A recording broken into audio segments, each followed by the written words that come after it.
Welcome to Grieving Voices. Today, my guest is Staci Bartley. She is an international relationship expert and mediator. She comes from a generation of messy, hard, and treacherous relationships.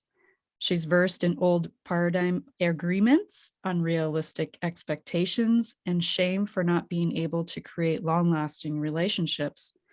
Essentially, she truly understands failing at love.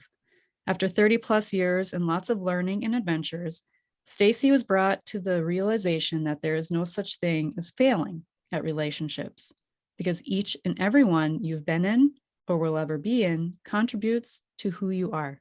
Contributes. Oh my God. Let me start over. No worries. That's why we do this.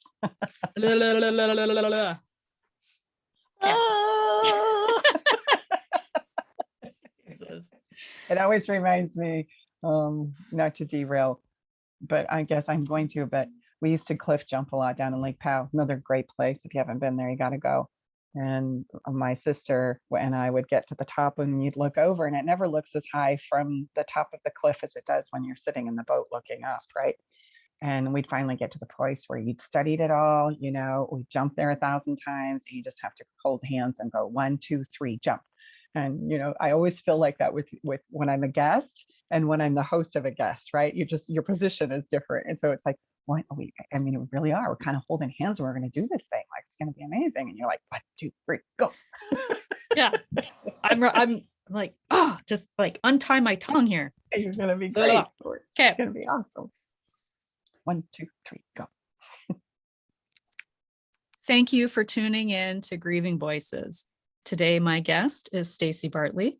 She is an international relationship expert and mediator. She comes from a generation of messy, hard, and treacherous relationships. She's versed in old paradigm agreements, unrealistic expectations, and shame for not being able to create long-lasting relationships. Essentially, she truly understands failing at love. After 30 plus years and lots of learning and adventures, Staci was brought to the realization that there is no such thing as failing at relationships because each and every one you've been in or will ever be in contributes to who you are and who you are becoming. Thank you so much, Staci, for being here. Oh, it's such a pleasure to be here with you. Anytime I get to co-create with you, Victoria, I'm in. Awesome. Today, we're going to talk about broken dreams, broken hearts, divorce, pregnancy out of wedlock, failing at life and love, or feeling as if you do. So lots to get to. So let's jump in. I want to start because I'm familiar with your backstory, but I want to start on the front porch when you were 14. It was my sister's wedding and it was a beautiful sunny day. And my sister was starting to get the jitters that you get on your wedding day, panicking a little bit like, oh, I hope this is going to go well. My mom was starting to try and calm her down and I just needed to seek some refuge on the porch. I was thinking, I'm out of here. I didn't know what to do with all of this. I found myself a nice, warm, comfortable place. And I remember feeling the warm cement on my legs and looking up and feeling the breeze in the trees. And just about the time I was like completely settled in, my soon-to-be brother-in-law came running around the back of our house. Oh my gosh, you guys made it. And I glanced up and there was a car full of 4 guys across the street parked, and they were attending the wedding and had come from the East Coast where my soon-to-be brother-in-law had grown up in Maryland. And as all 4 doors opened, dun, dun, dun, dun, dun, the back one on the passenger side, there had popped out this adorable, beautiful smile, fluffy curly hair, big grin.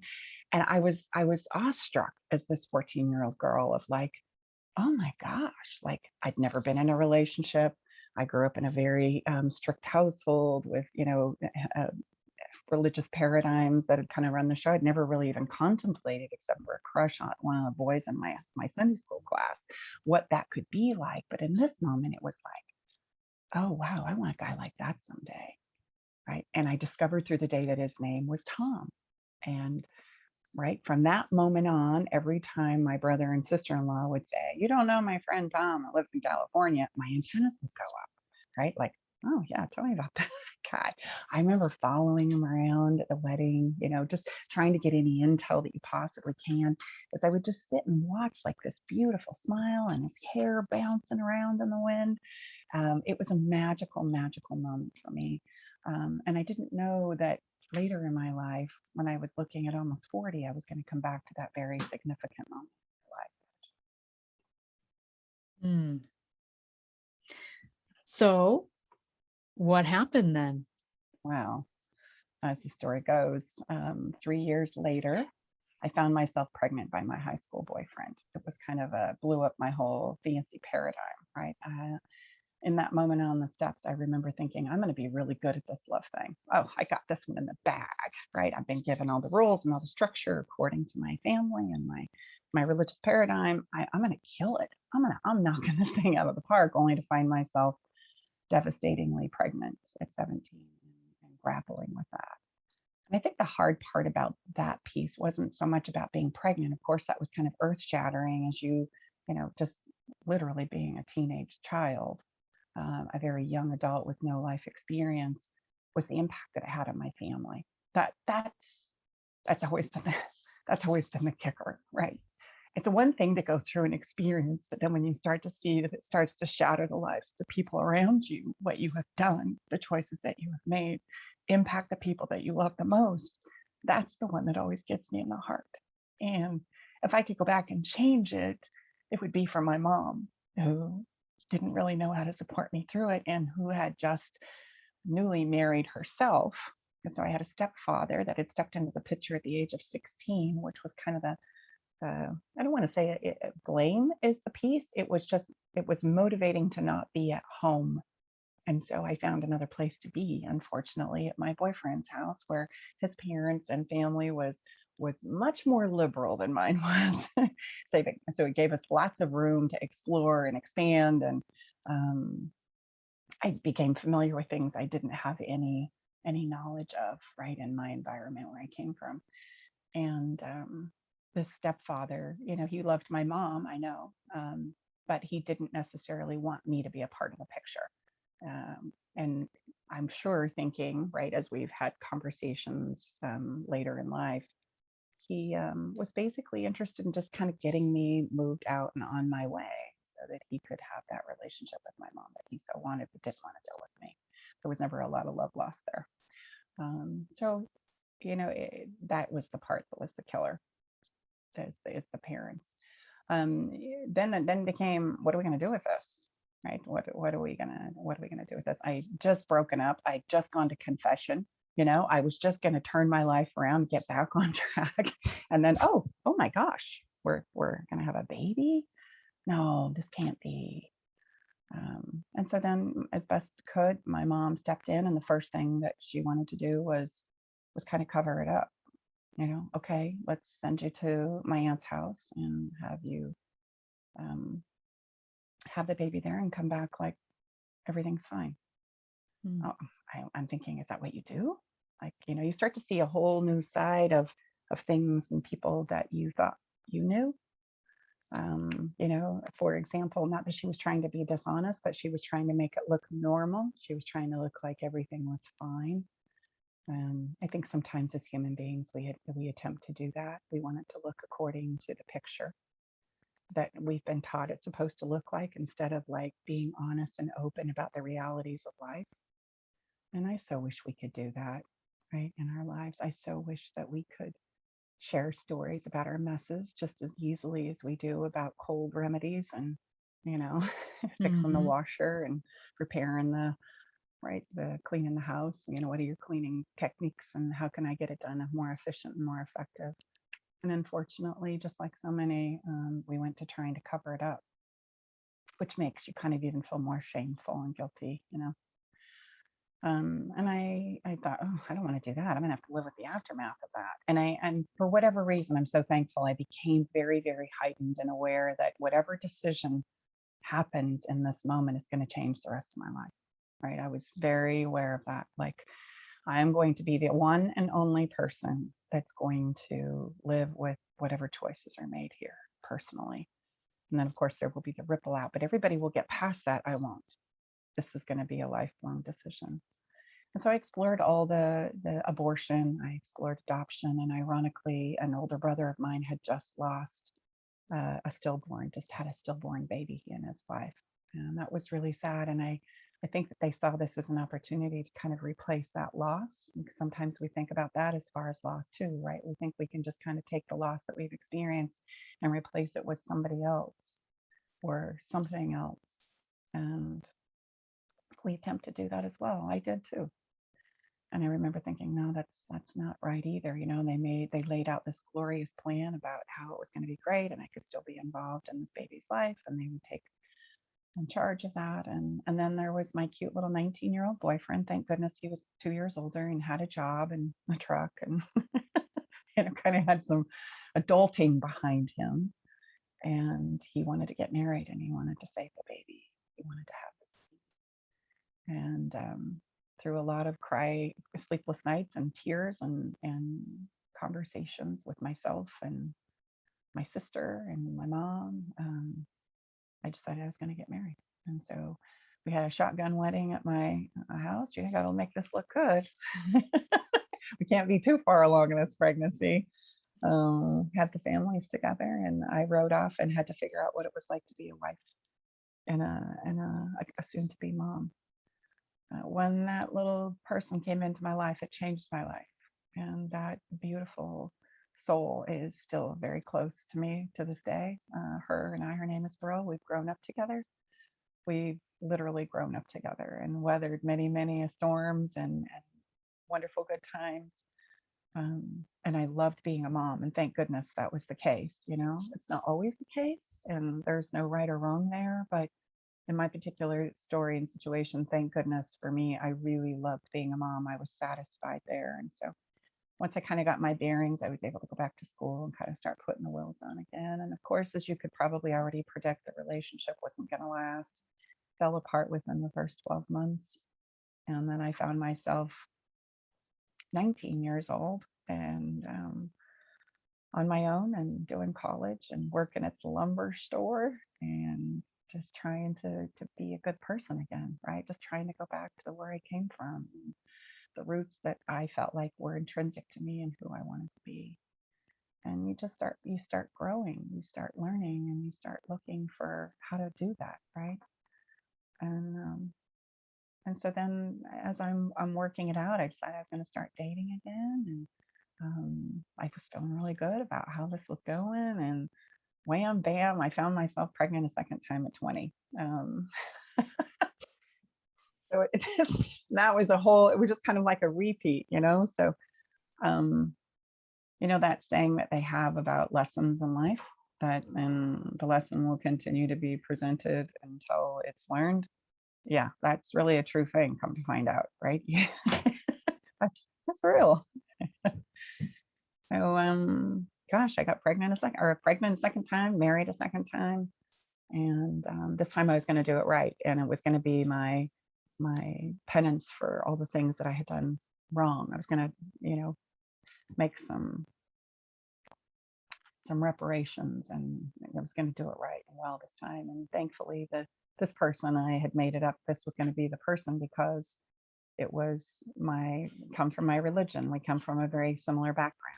We were very in alignment, and he was trying to put his life back together too. And so we were going to tag team this and hold hands, and we were going to follow the rules this time. We were going to do it by the book.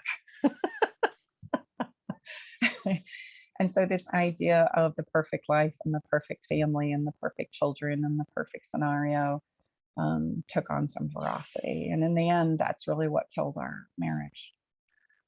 There wasn't any flexibility for navigating the messes and the ups and downs of life. It had to be by the book. And more as the constraints of that kind of started to crush in on us, his mental health challenge, that being of bipolar, started to rage out of control. And at the time, I didn't see that it had something to do with me in the way that I was showing up in my relationship too. That's the interesting thing about relationships, is there's always a cause and effect to it, right? As much as we can point fingers and blame the other person for how they're showing up, there is a cause and effect to that. And there's probably a piece of something that I might be doing to cause them to want to show up like that. So in this particular case, my husband would just go missing. right? He ended up finding himself an office several miles away from our family home and would just go missing, and was battling his own challenges with addiction.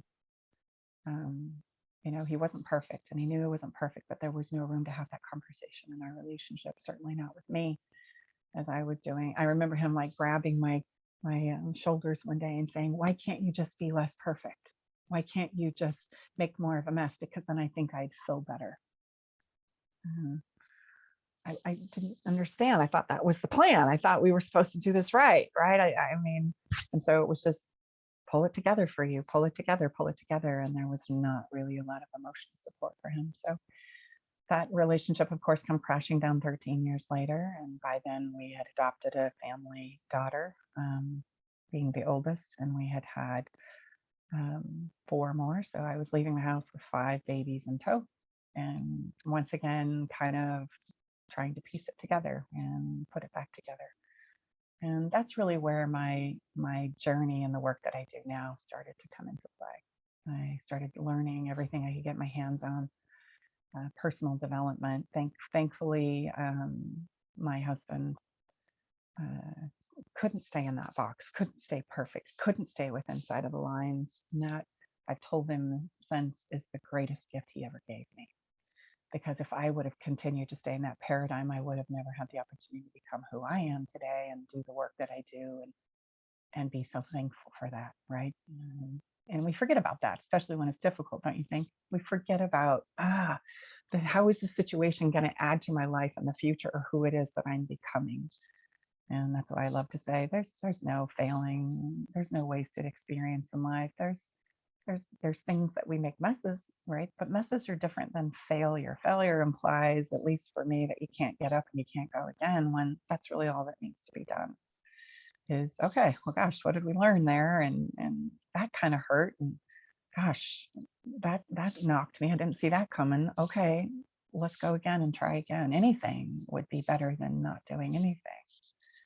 And so moving forward became the only way I knew how to get up.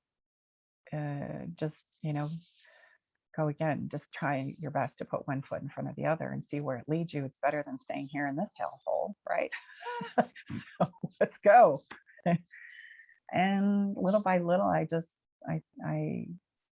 was immersed in personal development, became a facilitator of that, stepped into becoming a CHT, a certified hypnotherapist.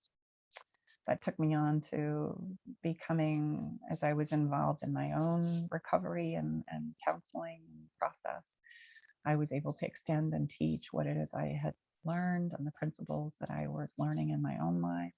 I think that really helped me to develop some confidence and some self-esteem.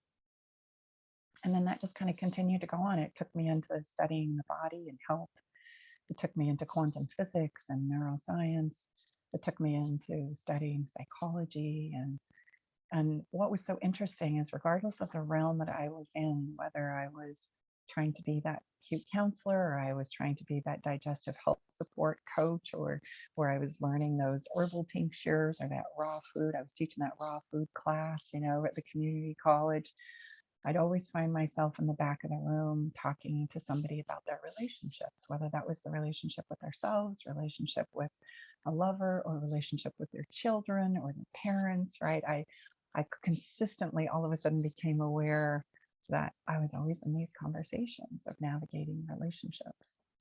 And so there I am, right? Little by little, that's how I arrived at the work that I do today, and the passionate place that I have. There's not too many things that you could throw at me that I haven't probably personally lived. And I say that with all the grace and humble emotions of that. It was just experiences on my heart. And please don't try and blow me out, because that would just be a tragedy. And so, that's always the biggie when people come in with their relationship challenges is, am I safe here? Can I really share the real deal with you? Can we really get raw? And it's like, no, I'm with you there. I've probably walked a mile in your shoes, which I think really lends to my passion of teaching through experiences, not only the knowledge that I learned, but the experiences that I have. So I spent 15 years raising my family, and I flipped into, instead of wanting to be this people pleaser, do it right, perfectionistic, I kind of flipped to the way far side of the scale of like, I'm an independent woman now, baby, and I'm doing life on my own terms. And I'm not proud of this, but men kind of became a thing for me to, I kind of became like a byproduct that I was trying to come from. Men were to be used on my terms and according to my rules and my structure. I'm going to tell you how this is going to go and why and when. And then when I'm done, go ahead and be gone with you. I'm not proud of that at all.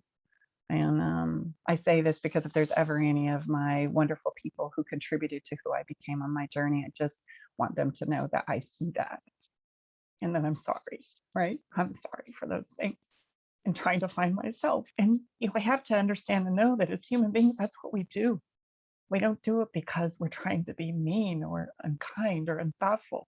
We're doing it because we're trying to heal ourselves. And it's messy. It's really, really messy. And that doesn't make it okay. And it doesn't make it any less egregious. But if I'm a hot mess trying to figure myself out, I really don't have anything to contribute to those around me. But even if they are extending love to me, sometimes I can't let it in. So all of this to bring us back to that moment where you had me start in this conversation, Victoria, right? The woman on the porch.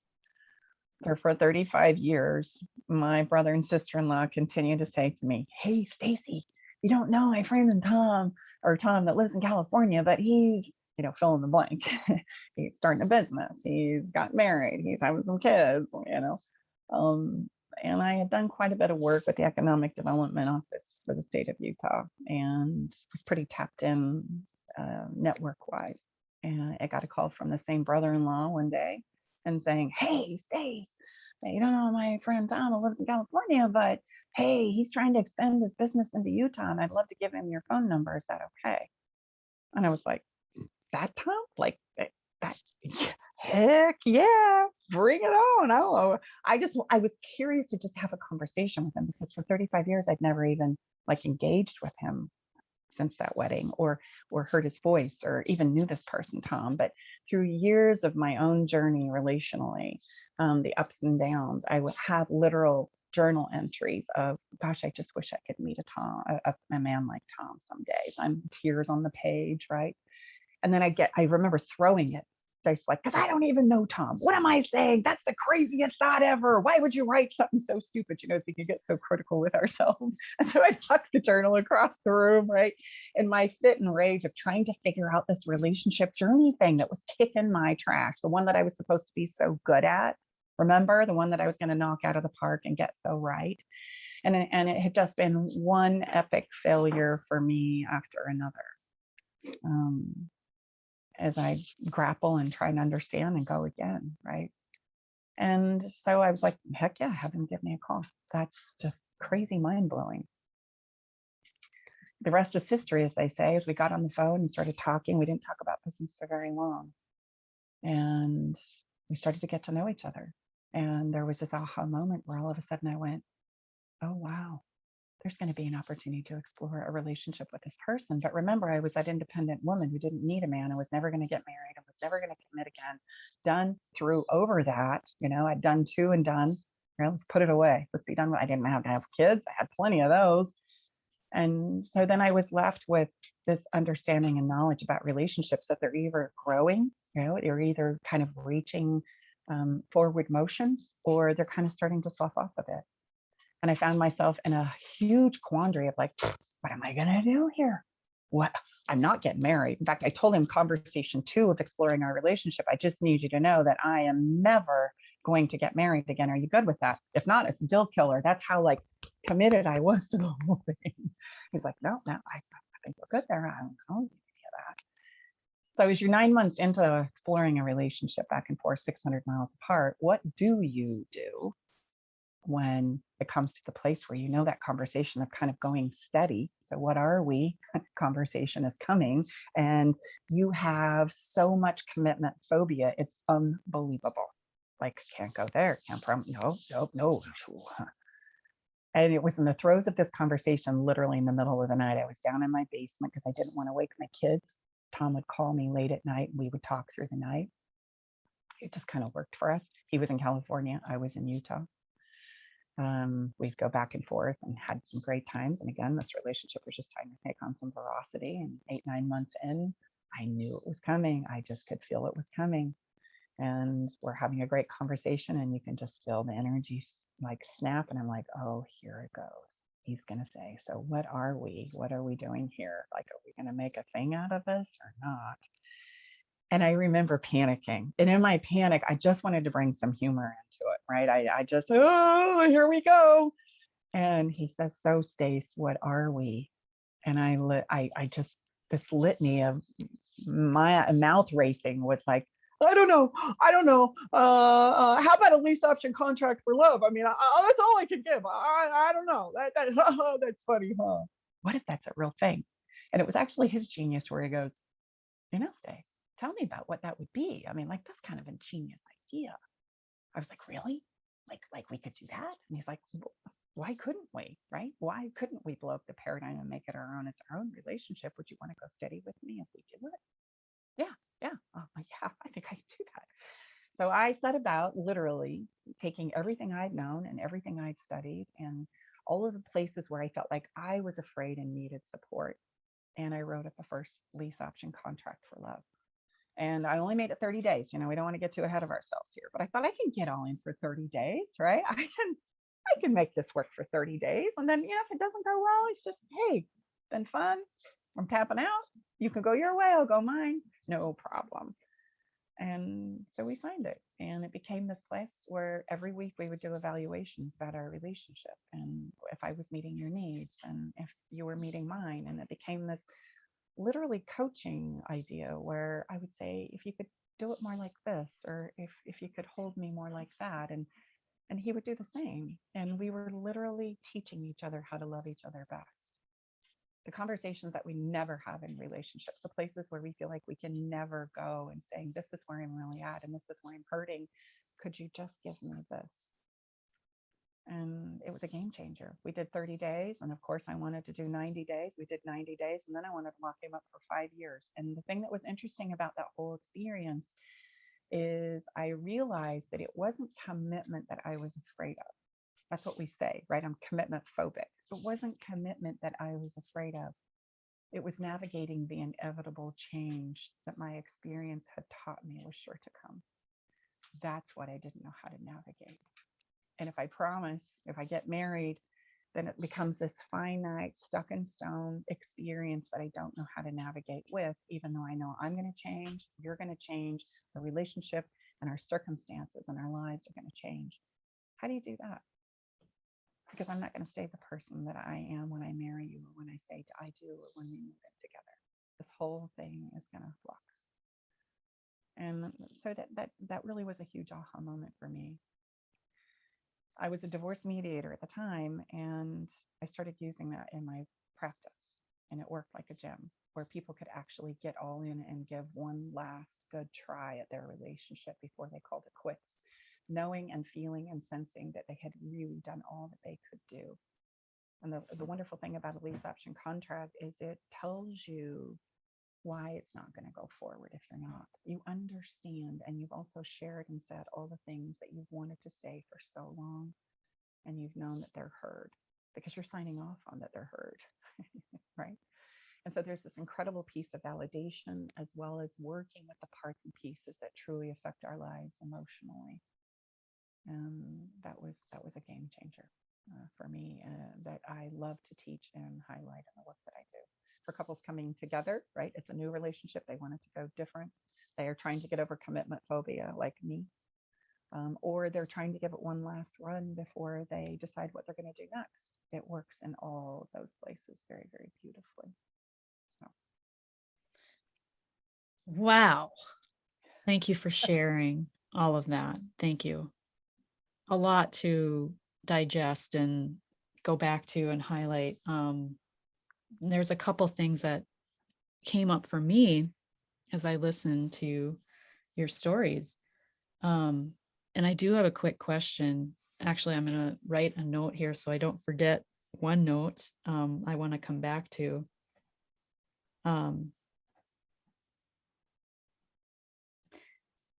When I'm going to ask you a question. I want to get your thoughts, because it's come up in the circles that I'm in, and I just want to hear what your response is. What does it mean to you to be in a relationship with yourself?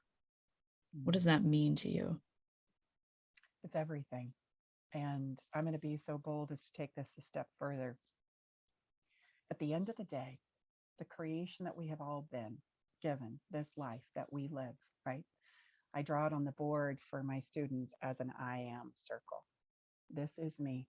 And every moment of every day, amongst everything that's possible in the world and the universe, I am re identifying who I am in this moment. It happens through a principle called contrast. Contrast is simply the experiences I have as a living human being that says, this works for me, this doesn't work for me. This is me, this is not me. This used to work for me, but this doesn't work anymore. And whether we realize it or not, this ever evolving, unfolding person that we all are and have the beauty and the privilege of being on this planet has, number one, the seeds of your creation. It's your DNA. It knows what you've come here to be, to do, to become, to express, and it tells us all the time what that is. And at the end of the day, when it comes to the relationship with myself, it is everything. It is life itself. And at the end of the day, it really doesn't give two shits about anybody else because it is dedicated to you becoming who you have the capacity to be. That's it. Relationships are tracted into our lives and they help show us the places inside of ourselves, right? And that contrast that work and that don't work, that we're shutting down, that we're putting up with, that we're going along with, that we're right not showing up, and it's constantly nudging us, right? It's constantly speaking to us, just like our physical bodies say, I'm tired, I need a drink of water, I gotta poop right now, figure it out. It says, this isn't you. Why are you lying? Why are you letting go? Or why aren't you letting go? Why are you crumbling? It's time to go. It's time to move. Come on, let's go. You can do this, right? It's talking to us all the time. But instead of listening to that, we listen to the exterior around us, thinking that they know better than us as our individual selves. I would say the relationship with yourself is life itself.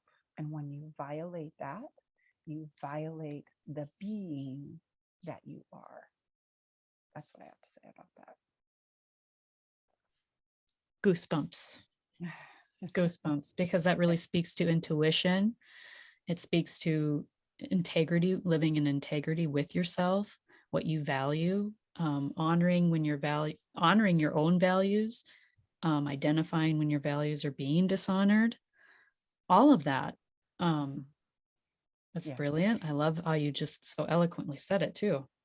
Well, thank you. I think the thing about relationships that really trips us up is that we're trying to do them in a manner of pleasing someone else. And that if I sacrifice myself, right? Love is sacrifice, we say. Love is a choice. We have all these little stories, I would say, about what love is.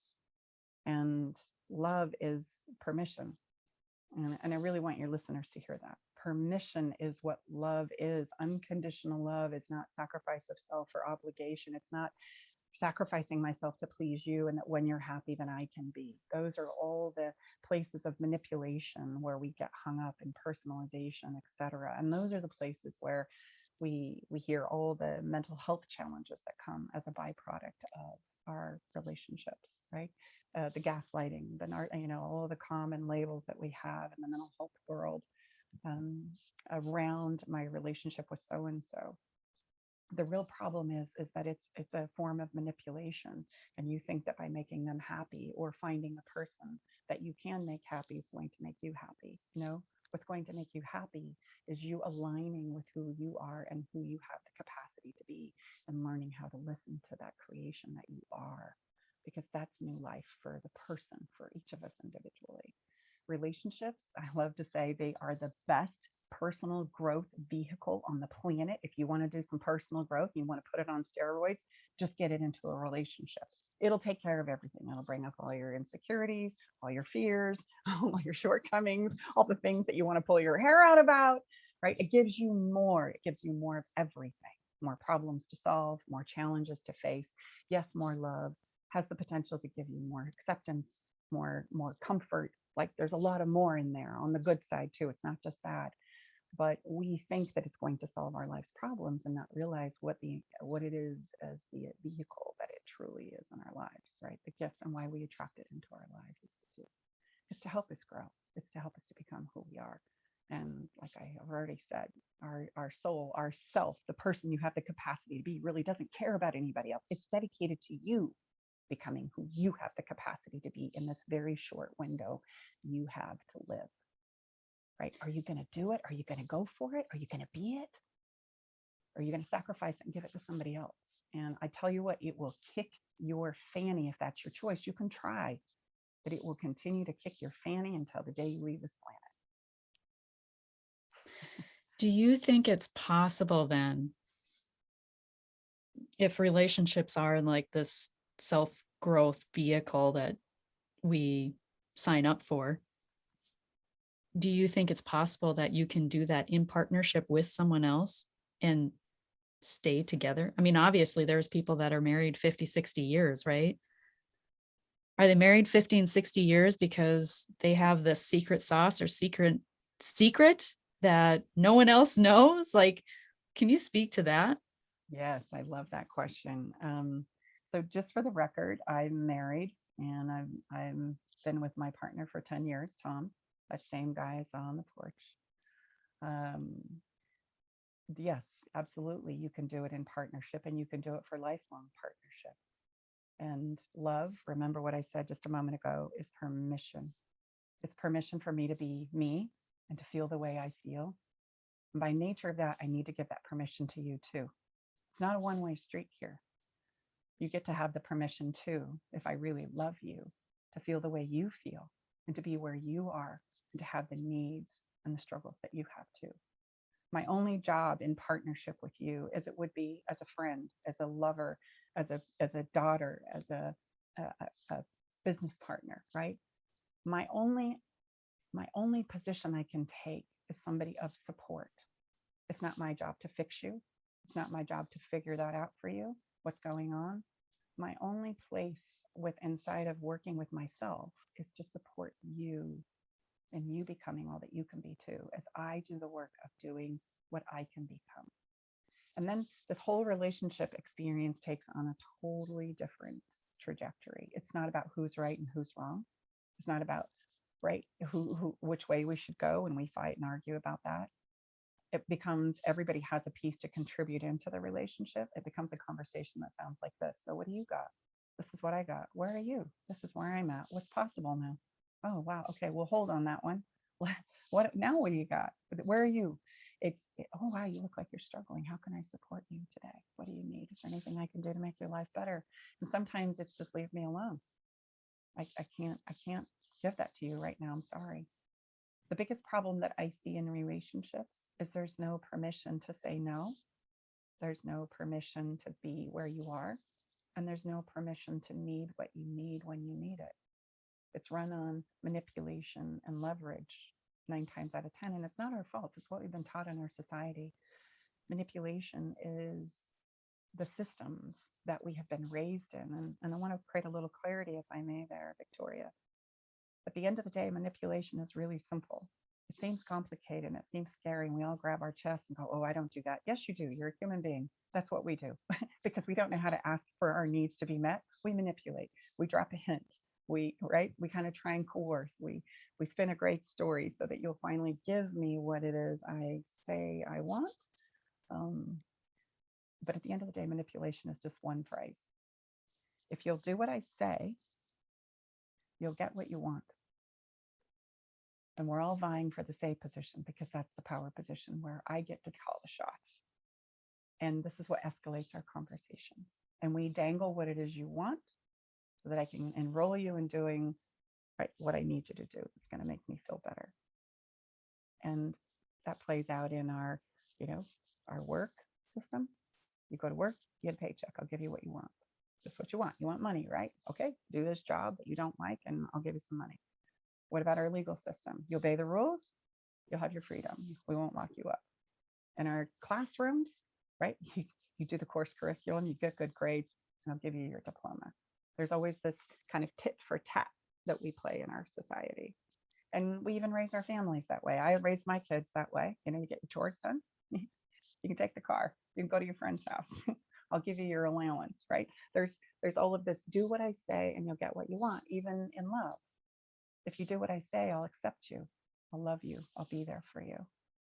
I'll hold you. We can have sex tonight. There's always leverage points where I'm leveraging my relationship with my lover.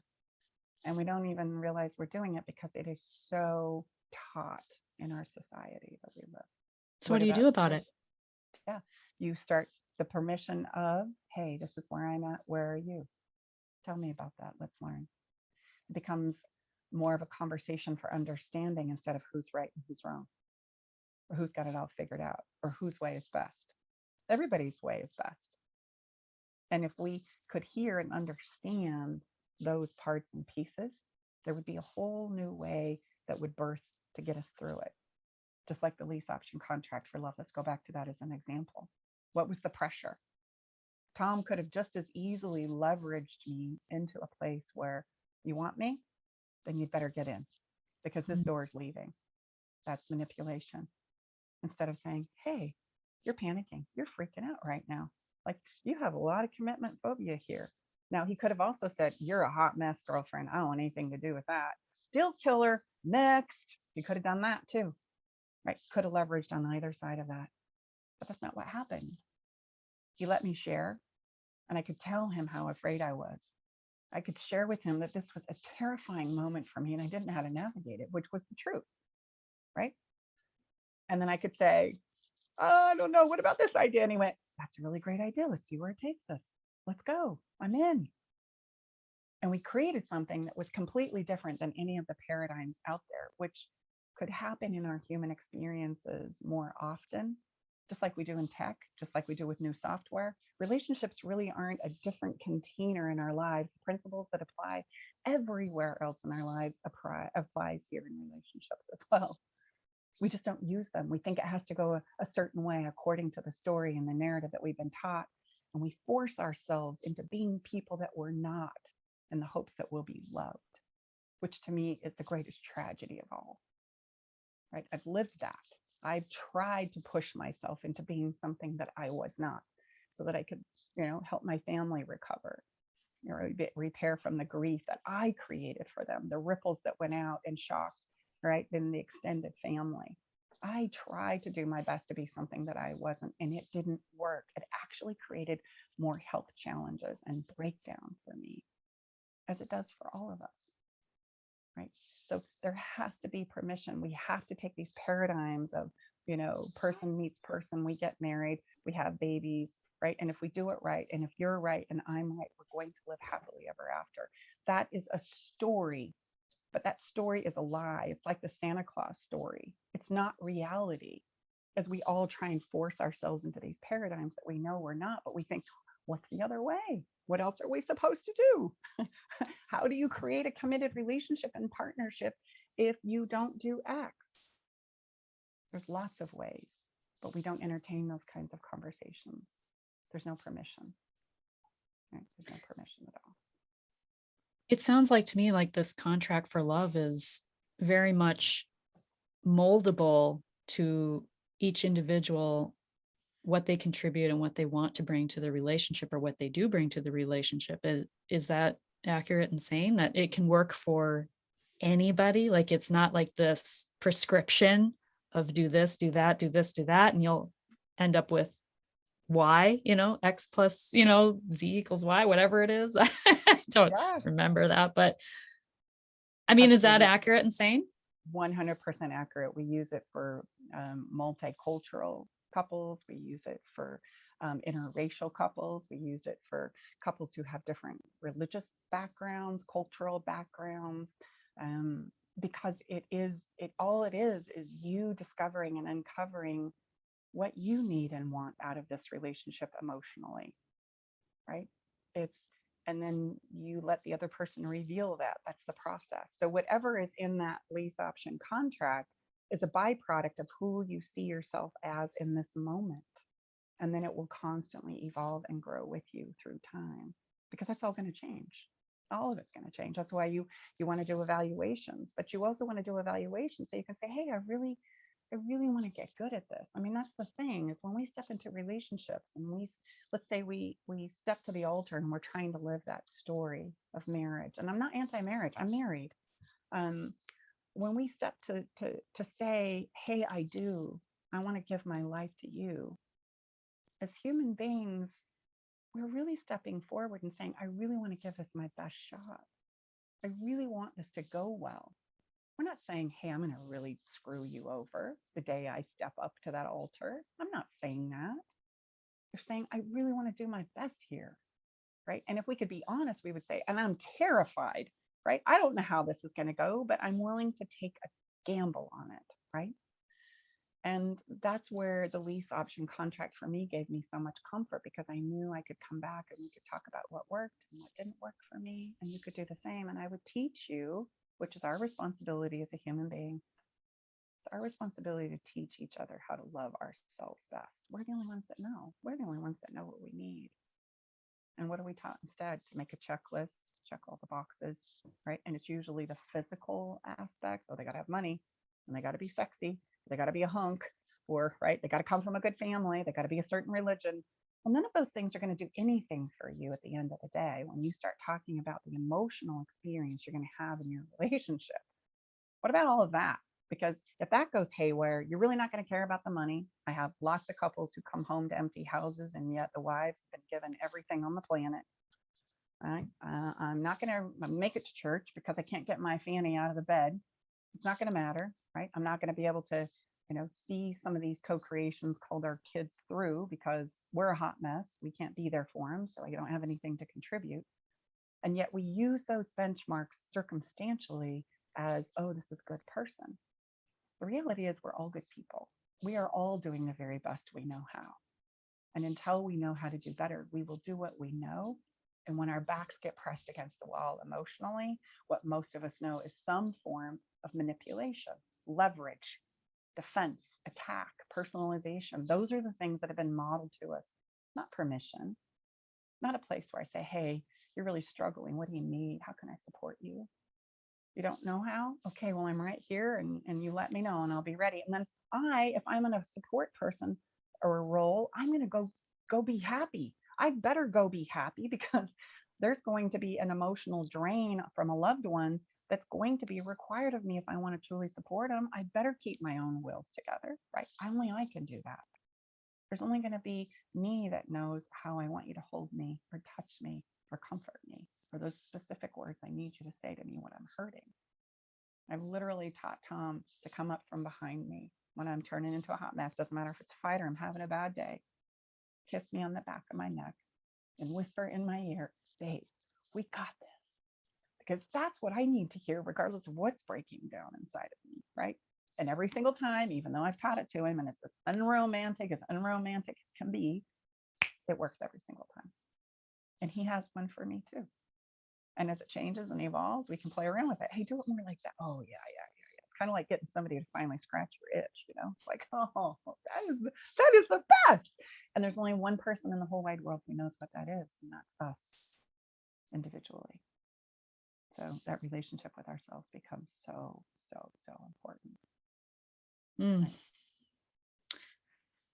So the one word that really came up and is kind of like the crux of everything is change, right?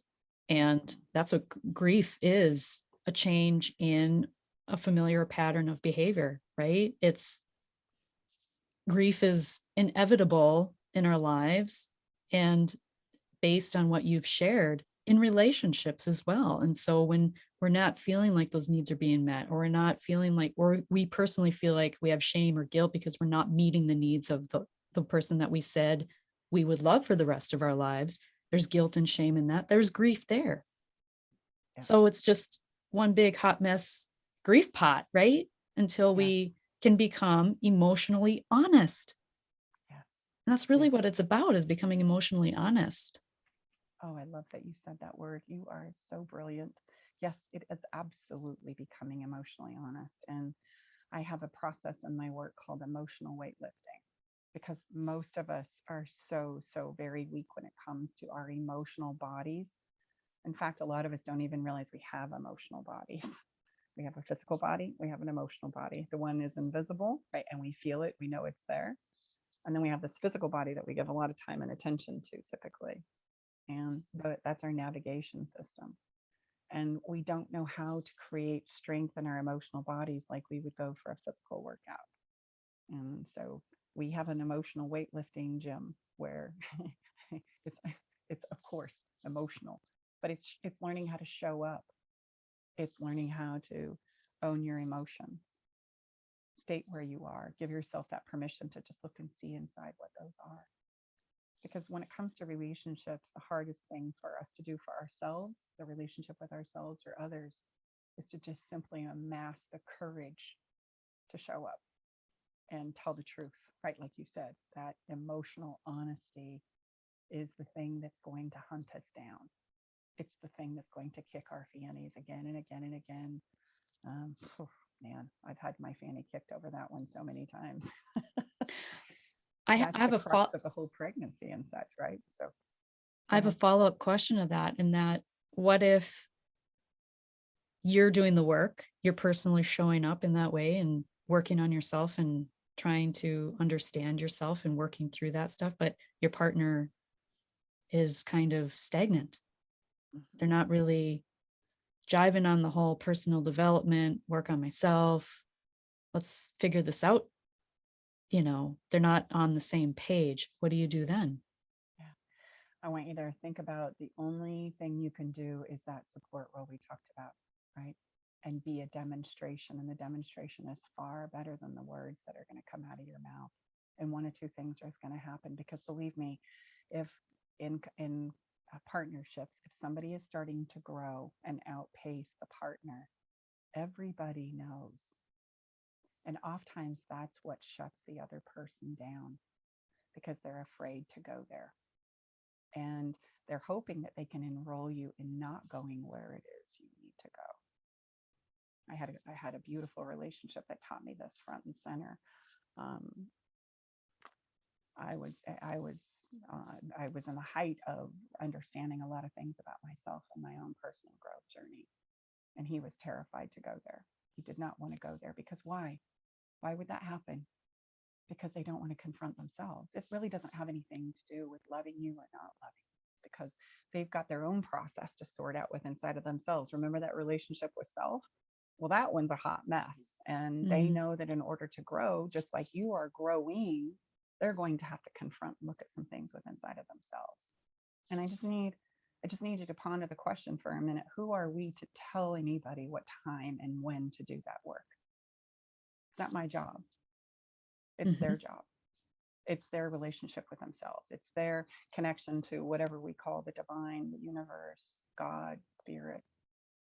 It's not my job to enroll them, coerce them, convince them, but I can invite them, and I can be a demonstration of what that looks like. And then, yes, the truth is, the part that we never talk about is, there may come a point in time where that relationship will not be able to, right, survive. It will separate. But here's the mind bender. Who's to say that's a bad thing? Those are oftentimes the catalytic events in our lives that then go, I can't tell you how many partners all of a sudden, once they say, I'm not going to stay in this relationship, this is over. Okay, I'll do it. I'm going to go there. And that's what it took for them to finally be willing to raise their hand and say, okay, I'm going to come to the table. I was so scared. I'm so scared. That's what's running the show. I am so terrified to look at myself and to go there into those places that I know I need to go in order to be where you are and showing me what you're accomplishing. And it maybe sometimes takes something like that, right? I think that's the upside of grief, don't you, Veronica? Or Victoria, I'm sorry. Don't you think that's the upside of grief? Is that those grief moments are the catalytic moments that cause us to see things or be willing to do things that maybe we were never willing to do before. I was too afraid to confront it. I was too afraid to say that. I was too afraid to go there. And it finally gets so painful, you go, screw it. Okay, whatever. I'm coming clean. I'm going to tell you the truth, right? if we didn't have that pain as the crocus to like push us sometimes, like those little edges we know we need to jump off, but we're just too afraid to do so, we wouldn't do it. We just We wouldn't do it. even resist that we can resist that Oh, for decades though too. It's yeah, long as possible, long as possible. We're going to try and get over it, under it, around it, right? Outskirt it, lie about it, pretend it doesn't exist. I mean, we have our little things. And finally, when something like that's important to us, we're going to see a lot of catalytic events now just because of the post-COVID thing. Historically, these are moments where people are going to finally jump in and get married, or jump in to have that baby, or end their relationship. Enough, because we've come front to front with our mortality, right? We've come face to face with crap. I can't take the pain anymore. Screw it. It's just, a lot to think about there, but everything transforms. Jobs get let go of that aren't a good fit once I get into them, or they were a good fit for a while and now they're not, right? Businesses that I start, some of them startups, some of them I need to let go of. Some family members I was really close to, I let go of, right? Some lovers I am close to, I let go of. And when you think about it, that's just as normal and natural as other things in this world in which we I had this picture come into my mind. It's like when you're in the mess, within the thick of it, it's really hard to see the start line. And I don't say the finish line, I say the start line, because that's really when your life starts, when you decide that you're ready to just clean up the mess. It's like I always tell my kids, you make a mess, you clean it up. And that was such as you were speaking to, it's like, that is an analogy for life. You make a mess, you clean it up, clean it up. Yeah. whether And it's we need to within learn. yourself, in your relationships. You need to apologize. You made a mess, apologize. Oftentimes, if we think we need forgiveness, oftentimes we need to apologize for something. Even with inside of ourselves, sometimes when I feel like I've hurt somebody's feelings, or I realize I want to do over. I call them do-overs. I want to take another crack at that. That didn't go the way I wanted it to go, or what I intended to communicate came out wrong, right? We don't realize that in cleaning up those emotional messes, because we don't talk about them. We don't talk about how to clean up emotional messes. Where do you go to learn that? We don't realize that we can create a do-over. And so I'll in real time call up a friend and say, hey, I just really want to apologize about what just happened or what was said. And inevitably 9 times out of 10 they'll get, oh, no, it's really no problem, you didn't do that at all. They're trying to comfort me. And then I'll say, please just hear me. I appreciate that didn't come across the way I feel like it did, but I'm actually cleaning this up for me. I need to tell you I'm sorry. That did not go the way I wanted it to go. And thank you for letting me do that. We don't realize sometimes that's a gift for the person who's wanting to clean up a mess for themselves. Remember, it all goes back to that relationship with ourselves. So it's like, I need to do this for me, and I need you to be able to do this for me. And we don't realize what a gift that is that we give to others. Love, in addition to being permission, is really the ability to give and receive. And if we get stuck on either side of that equation, it's going to be rough. If I'm a giver, and don't ever allow myself to receive, that's going to be a problem. If I'm a receiver, and I never allow myself to learn how to give, that's going to be a problem. We want to be able to adapt and have the ability to do both, and learn and practice when and how to do both. And we want to be able to learn how to clean up our messes, because they're inevitable. They are so inevitable. It's going to be so messy. Love is the grandest journey, and it is the messiest journey on the planet. And we've got to learn to be okay with that there is not anything perfect about it, right? And yet that's the pursuit of trying to be perfect, have a perfect partner, a perfect this, a perfect that. It doesn't exist. It's just a story. It's a great story. I like the story, but it's just a story at the end of the day. Let's talk about story as well, like stemming in childhood, and we're like really getting long on time. So I hope it's okay to go here real quick.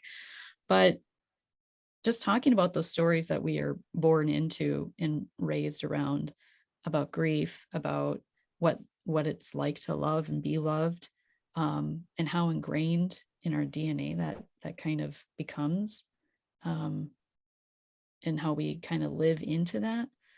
because I know for you personally as well, you didn't have your father in your formidable years. And so, and then when you had a stepfather, it was like, nope, just go along, get on your way. So do you feel like how you approached relationships with the opposite sex was greatly shaped by that childhood experience? Yeah, absolutely. Losing a person as a child set me on the path to realizing how important and precious relationships really were. I remember this moment where the casket of my, or the lid of my dad's casket was closing. And I thought, it wasn't my blankie that I so loved that always gave me comfort I wanted, right? It wasn't my favorite toys, my favorite dolls, my dollhouse. It wasn't my stuffed animals on the bed. It was just my dad, right? And you realize, man, that's the most precious thing I have as a kid. And it kind of sets us off. And it set me off on a path initially of just being a pleaser. All I have to do is please and make people happy. And then I'm going to always have people that I love in my life, until that didn't work. And so then I swung obviously to the other side saying, okay, it was going to be done on my terms. And I cracked the whip, it's going to be my rules, my way or the highway. Well, it didn't work either, right? It doesn't. And absolutely shapes you. And I think you crave that attention from a male person, right? You want that love and that acceptance and appreciation. And we make it up that it has to come from that without realizing what I really needed was me. I even remember being a single person after my first divorce. And I really, really believed with all my kids that all I needed to do was insert a man here and then it was all going to work out. It was all going to be okay. And looking back, my kids didn't need a man in their life. That's not what they needed. They needed me. They needed me to be there for them, to be whole and happy and joyful so that I had something to pour into them while I'm frantically running around as a hot mess trying to find a man to insert here, thinking that's going to make my family more perfect. No, it's not. They needed me. And that was it, right? It was that simple. And so we make up these things that we think we need that are going to be the life-changing moment. And you have to realize there isn't a life-changing moment. Life is going to march on day in and day out, thank goodness, with the renewal process that it is, to give us another chance to get up, to go, to try again. And it's going to be messy. And we got to get good with that. We've got to let go of this idea of perfect, getting it all right. Love to say there's nothing wrong with you. We are not broken as human beings. We are amazing and resilient and capable and strong. We are so courageous, so much more than we even realize. What we don't have is the ability to understand how to navigate when it hurts, and to talk about that and to share about that and to realize that's part of the journey. When we hurt emotionally, we think we've done something wrong. Well, you wouldn't think, like, if you cut your finger, you'd done something wrong. I mean, it was unfortunate, but you wouldn't think you were a bad person because you accidentally were chopping a tomato and cut your finger. You would address the pain, you would look at it, you would remedy it, and you would take care of it and move on. And so it must become with our emotional pain too, right? We sweep it up, we make amends, we say what we need to say, we get the comfort that we need, and we sweep it up and we put it in the trash can, and then we leave it in the trash can. Unfortunately, with our emotions, sometimes we have a tendency to dig back through it, think, miss something, right? Or I got to No, keep no, it no, just just in take out the case. trash. Yes, yes, Got yes. to keep it just in case. I might need this emotion later. Exactly. And instead of realizing, look, if it's a problem, it's going to show up again down the future. Just, I might cut my finger again, might happen, but I'm not. If I worry about it, I'm probably more likely to cut it again and again and again. Right? Have you ever noticed that? You get really nervous about cut it again and again and again until you realize to find some ease with it. Right? So I say we got to take out our emotional trash and we have to leave it in the can. Leave it there, and that's hard for us. We think there's something we're missing. We got to sift through it one more time. No, just if it's a problem, it'll show up down the road. Just go. Right. And then we'll address it then. And not 1 second before, because unfortunately, we spend a lot of time worrying about things that are going to happen again. And then we miss the rest period. And then that happens again, right? It happens again. I'm like, yes. So I'm always living in this place where it's happened and it's happened again and again and again, without realizing it's because of the way I'm holding it. I won't take the trash out and let it be. And that's a conversation that we talk a lot about in the work that I do with affairs, and infidelity and betrayal. And, right, that's a huge part of broken hearts. We're afraid that if we let go of it, that we're going to be in pain, without telling the truth that actually you're in pain right now. Like, right? You're so worried that it's going to happen again. You're in pain. You're not allowing yourself to enjoy what's like refreshing, what's happening that's different now. Enjoy it. Get it all over you. Love it. And if it happens down the road, we'll address it again then. But you're not going to stop it from happening. You're just going to live as though it's happened again already right now. Yeah, it doesn't matter if it does again because you're already feeling it in your mind and in your heart. Yeah. Exactly. And your body's already paying the price for it. So unnecessary suffering that we inflict on ourselves, right? yeah, I think, who was it that said, there's a wonderful woman who said, I wish I could remember her name. I can't right now. It's not coming to me. You can't hurt me. That's my job. Hmm. I take care of that perfectly fine. Good luck. I got intel info you don't even have access to. So what would you say all of these lessons in grief, because really it's a lot of grief in your stories, threaded through them all, what have they taught you the most?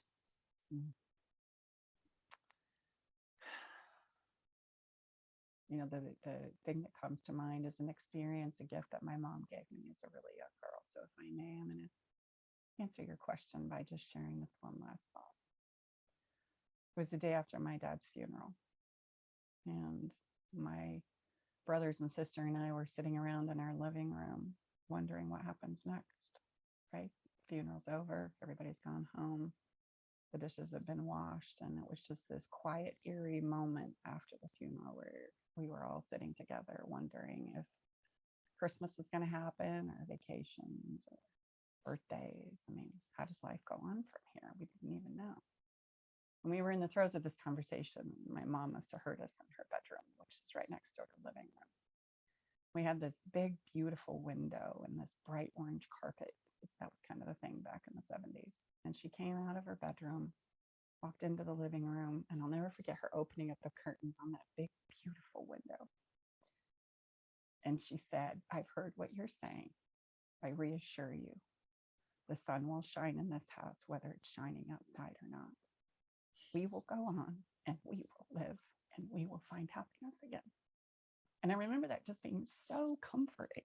Like, okay, I guess you just go again. I guess you just pick up and find the sunshine, whatever little bright spot you can cling to in the moment, to just put one foot in front of the other and go again. And I think that's what I'd like to leave with is it's about that, right? Just like it's difficult for us to show up in our relationships and say what we need to say, sometimes it's difficult for us to show up for ourselves. But if we just have a teeny tiny bit of courage to just get up and try again, the rest of it will ironically take care of itself, right? The sun will shine. Yes, there will be storms and thunderstorms and cloudy days where you think, gosh, will the sun ever shine again? But remember, it always does. We can just hang in there long enough, right? And I find it much easier for myself to move, to keep going, right? To learn, to grow, to have conversations, to connect, to just stay in motion. That for me has created the momentum that I've needed in order to just keep putting that one foot in front of the other so that I can find that ray of sunshine again in my life. But it doesn't have to be shining outside in order to shine inside. That's beautiful. Thank you for sharing that. Mm-hmm. Is there anything else? I mean, there's so many questions I would have loved to have gotten to. I think we'll just have to do this again. Yeah, let's come back and do it again. I want your listeners to know that they are impeccable human beings. They're beautiful. They're brilliant. There's nothing wrong. Just that you're sad. Your heart's been broken. And our hearts are so resilient. It's our minds that won't allow us to go on. Our emotional bodies, oh, they can heal from anything. They are resilient. They're strong. They're courageous. They have the capacity and the know-how to heal. It's our minds that say, oh, that's not possible. Can't go there. Can't do that. That's not going to happen. So don't let your mind convince you what your heart already knows to be true. You got this. You can do this. You can overcome anything. And when I say anything, I mean anything, because you're a human being. And as being a human being, you are amazing. You are bold, amazing, and so capable of so much more than you think you are. So go for it. Get up and go again. And I'm sure you're going to be surprised at what you learn and discover about yourself. Just as we all are when we're going through hell, right? You look back and go, I really am kind of grateful for that experience, right? Wouldn't want to have missed. I wouldn't want to do it again, but I wouldn't want to miss it. And by the way, I got pregnant 3 times out of wedlock, like 3 times. It took me 3 rounds to learn this lesson, right? You are enough. You can do enough. You can be enough. And it's not about getting it perfect. It's about getting up and going again and loving with all of your heart as you do. That's it. Primarily yourself first. Perfectly said. It needs nothing else added. Thank you so much. My pleasure. Always. Where can people reach you or find you if they'd like to connect with you? Yeah, there's several places. We're all over social media. But I think if you enjoyed this conversation, you want to learn more, the best place for you to go would be to look my podcast up. We air on KKNW 1150 every Thursday at 1 p.m. PST. And I'm on all that way. Anywhere you find your podcast, you can look and search for Love Shack Live. It's a place where we come back and we talk about the realities of relationships. We talk about the conversations that really impact our lives when it comes to love. And also you can go to my website at stacibartley.com, and Staci's the only thing you got to spell right, STACIBARTLEY.com. So Love Shack Live, you can Google that, or my name on my website. Great. And you'll find those resources also in the show notes. Thank you again, Staci. Oh, my pleasure. Let's do it again. We will. Yes. It is done. And remember, when you unleash your life, you unleash your heart. Much love.